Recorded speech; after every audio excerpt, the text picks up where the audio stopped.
जय मसीह की। प्रभु यीशु मसीह के नाम से हम आप सबको जो पेनियल आराधना भवन चैनल यूट्यूब पर हमें फॉलो करते हैं, और मैं धन्यवाद करता हूं परमेश्वर का 76,000 के लगभग व्यूज़ जो अभी तक इस चैनल पर परमेश्वर के वचन को, गवाहियों को और परमेश्वर के अद्भुत कामों को देख चुके हैं। मैं इसके लिए हर एक जन को धन्यवाद करता हूं, और मैं ये विश्वास करता हूं कि आप ज़रूर अपने आत्मिक जीवन में इसका आपके जीवन में काफ़ी फ़ायदा मिलेगा, और आपका जीवन और ज़्यादा प्रभु यीशु मसीह के अंदर मजबूत होगा।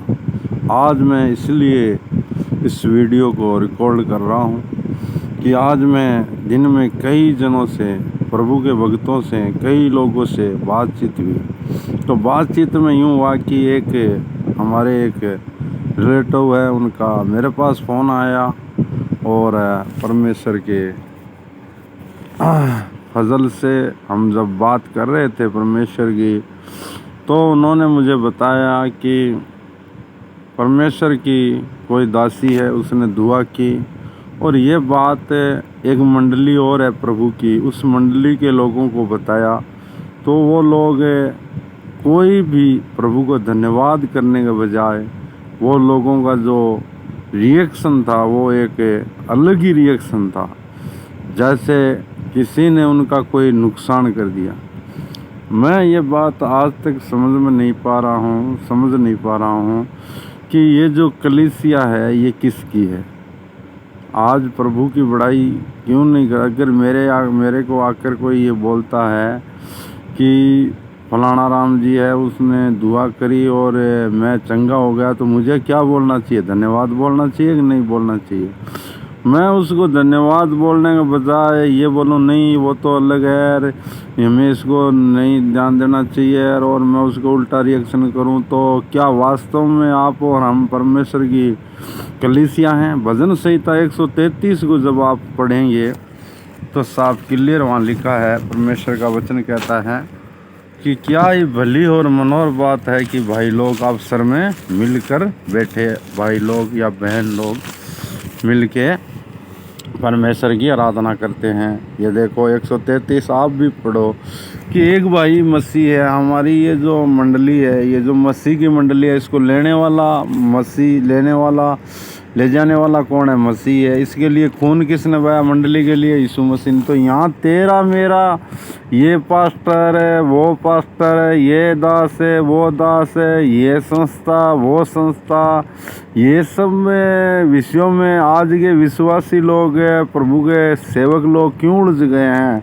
अगर वास्तव में आप प्रभु की कलीसिया के, देखो यहाँ पे लिखा है भजन संहिता 133 आप पढ़ेंगे, देखो क्या ही भली और मनोहर बात है कि भाई लोग आपसे मिले रहें। यह तो उस उत्तम तेल के समान है जो हारून के सिर पर डाला गया था और उसकी दाढ़ी पर बहकर उसके वस्त्र की छोर तक पहुंच गया, और यह अरमोन की उस ओस के समान है जो सिय्योन के पहाड़ों पर गिरती है। यहोवा ने तो वहीं से सदा की जीवन की आशीष ठहराई है। आमीन। आशीष ठहराई है किसने? परमेश्वर यहोवा ने।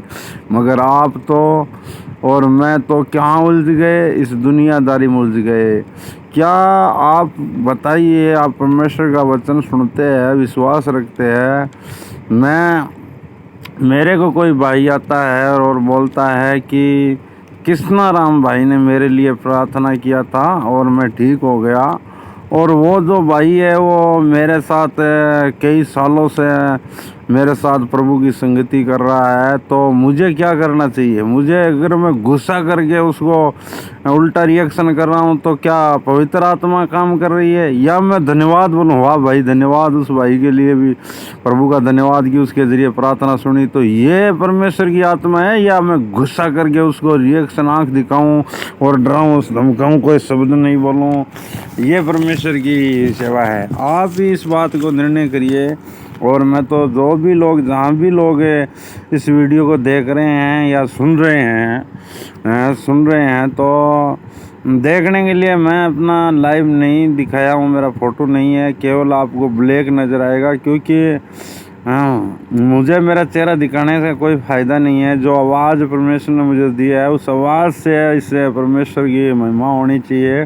और आज आपके पास अगर कहीं भी ऐसा कुछ हो रहा है, मैं कई दिन से मुझे इस बात की कोई परवाह नहीं है। मैं सुनता हूँ, देखता हूँ कि कई मंडलियों में क्या करते हैं, विश्वासियों को लोग बांध करके रखते हैं। क्यों रखते हैं इस डिटेल में मैं नहीं जाना चाहता हूँ, क्यों बांध के रखते हैं। मैं तो कह रहा हूँ, वचन कहता है कि याकूब की पत्री में जाएंगे तो वहाँ पे लिखा है, उपदेशक न बनो और उपदेशकों से परमेश्वर हिसाब किताब लेगा, क्योंकि हम ज़्यादा दोषी ठहरेंगे। क्यों ज़्यादा दोषी ठहरेंगे? क्योंकि परमेश्वर ने आपको हमको जिम्मेदारी दी है, तो उस वचन के अनुसार आपको और हमको सेवा करनी है। तो आपको ये बातें कैसी लगी आप बताइए। कि कोई भाई अगर दुआ कर रहा है और मुझे उसका उल्टा रिएक्शन में गुस्से से या रीस करके या कोई बात करके देता हूँ, तो क्या वो परमेश्वर की सेवा है?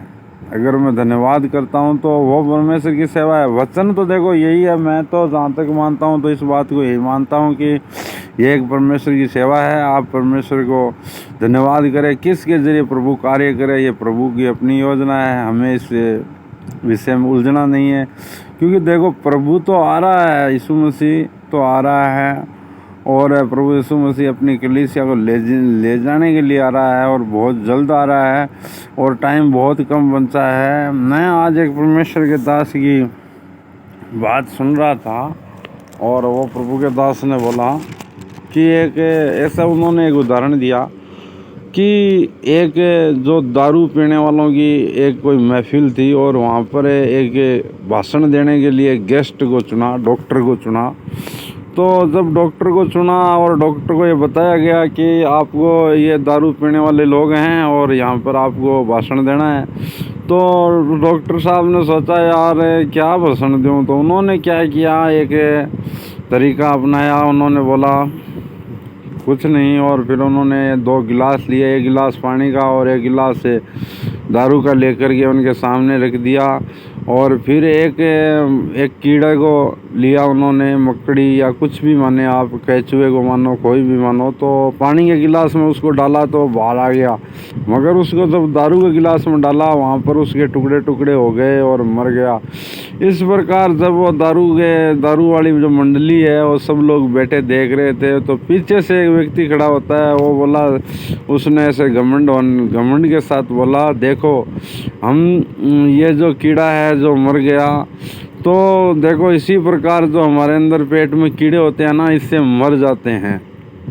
आप सोच करके ये सुन करके बड़े हैरान होंगे, और वास्तव में जो आदमी जैसा सोचता है ना, उसके लिए वैसा ही होता है।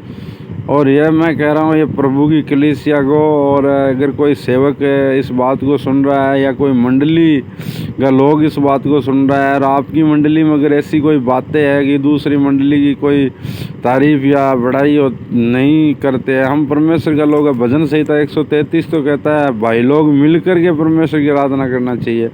मगर यहाँ पर जो भी इसके उल्ट हो रहा है, तो इसमें आशीष नहीं मिलेगी, इसीलिए लोग प्रभु का सेवा नहीं कर पा रहे हैं। और अगर ऐसा वो जीवन जी रहे हैं, तो क्या प्रभु यीशु मसीह के साथ जाएंगे? वो कभी भी नहीं जा सकते। वचन के अनुसार प्रभु का वचन तो कहता है कि तुम अपने दुश्मन से भी प्रेम कर।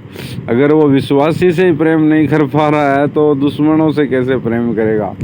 हम कलीसिया के लोग हैं, जो प्रभु की कलीसिया है उसके जो लोग हैं, वो एक दूसरे से प्रेम करना चाहिए। वीडियो बहुत लंबा हो रहा है, इसलिए मैं इस विषय को यहाँ पे रख देता हूँ कि आप लोग इन शैतान की चालबाजियों से बच के रहना प्यारे भाई बहनों। और परमेश्वर यीशु मसीह आ रहे हैं, और उसके लिए अपने आप को तैयार करो, और पहले अपने आप को बचाओ, फिर प्रभु का सामर्थ पाके दूसरों तक भी, दूसरे भाई बहनों तक भी इस पवित्र वचन को पहुंचाओ, क्योंकि आपकी गवाही ही दूसरे को जीवन को बदलेगी। वही सुसमाचार है, वही प्रचार है, वही जीवन है, और वही सेवा है। परमेश्वर इन वचनों से आशीष करे। आमीन।